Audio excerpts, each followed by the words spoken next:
Parlons de l'illumination selon la Prajnaparamita. Ça va nous changer un peu les idées finalement. Alors on va revenir avec Subhuti, le disciple du Bouddha. Il lui demande la conscience la plus haute, la plus éveillée que vous ayez atteinte, maître. Cette conscience est-elle inaccessible?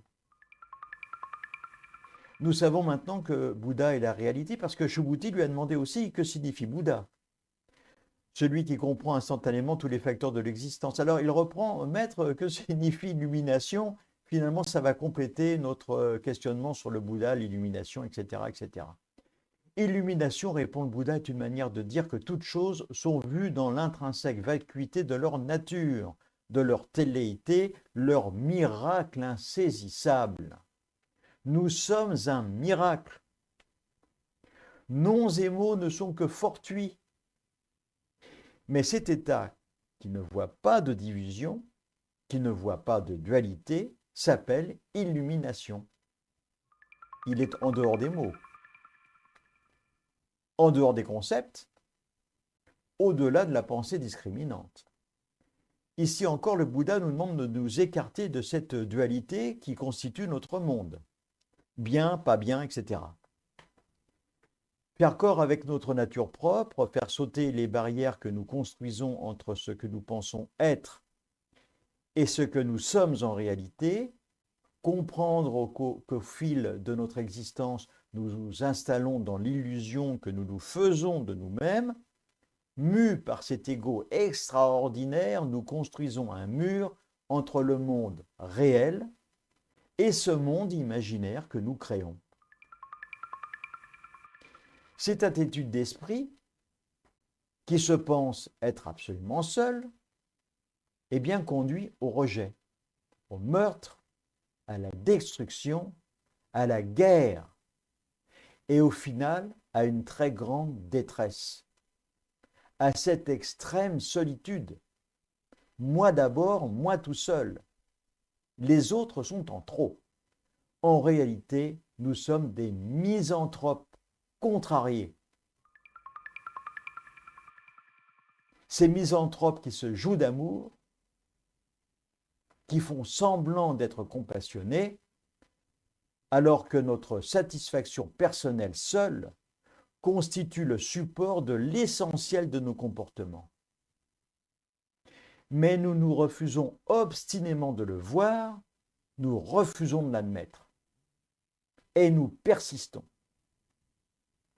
C'est ce qui fait que ce monde va si mal.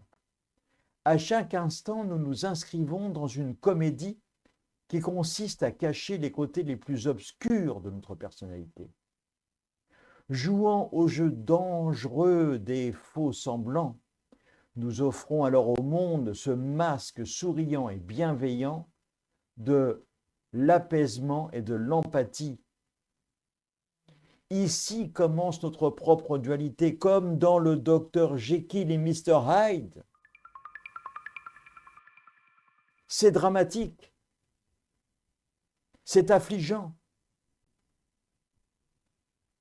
La dualité est la résultante de cet ego qui se voit extérieur à lui-même, extérieur à sa propre réalité, à la réalité avec un R majuscule.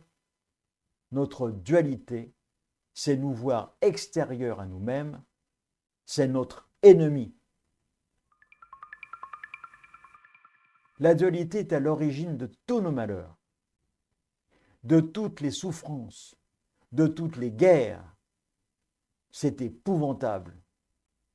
Nous pratiquons Zazen pour constater que, effectivement, toutes choses peuvent être vues dans l'intrinsèque vacuité, le vide-coup.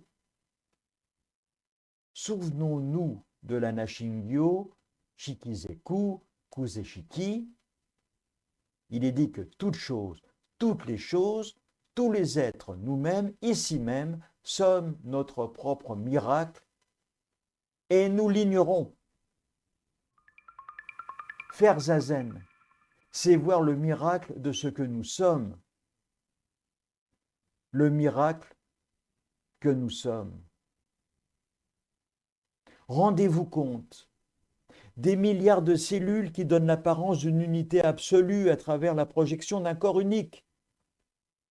Nous voyons un corps et les milliards de cellules individuelles qui le composent disparaissent au profit de ce seul corps. Dans la dualité, nous voyons des milliards d'individus. Dans la dualité, nous nous voyons séparés des autres,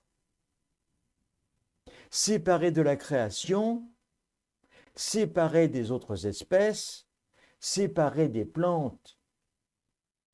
Dans la dualité, nous nous voyons séparés de tout ce qui est.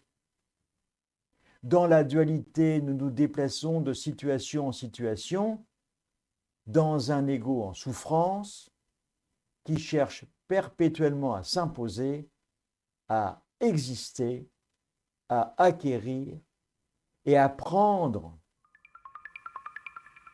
Un ego qui souffre de cette séparation. Dans l'illumination du Bouddha, toutes ces choses ne font plus qu'une. Par cette compréhension, nous atteignons la nature de Ku, le vide primordial, la racine de notre nature même, la voir, la savoir, mais je n'irai pas jusqu'à dire la comprendre, parce que là, elle est déjà comprise.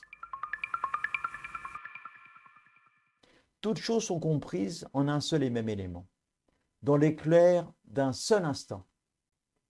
Récemment, la science nous a parlé d'un trou noir qui a été photographié. Tout ce qui entre dans le trou noir est absorbé. Rien n'en sort. Tout est tellement condensé que la Terre elle-même, paraît-il, ne serait pas plus grosse qu'une tête d'épingle. Eh bien, nous pourrions dire que l'illumination est le trou noir de la conscience universelle. Elle est à la fois conscience et conscience de toutes les consciences. Waouh! Vous pouvez regarder à nouveau cette vidéo si vous n'avez pas bien tout compris, mais si la vacuité vous parle, eh bien, je vous donne rendez-vous dans la prochaine vidéo. En attendant, essayez d'être heureux, juste pour donner l'exemple. N'oubliez pas de mettre un pouce, comme ça, cela me fait toujours plaisir de vous savoir heureux et de savoir que je peux continuer allègrement toutes ces sympathiques vidéos. À très bientôt.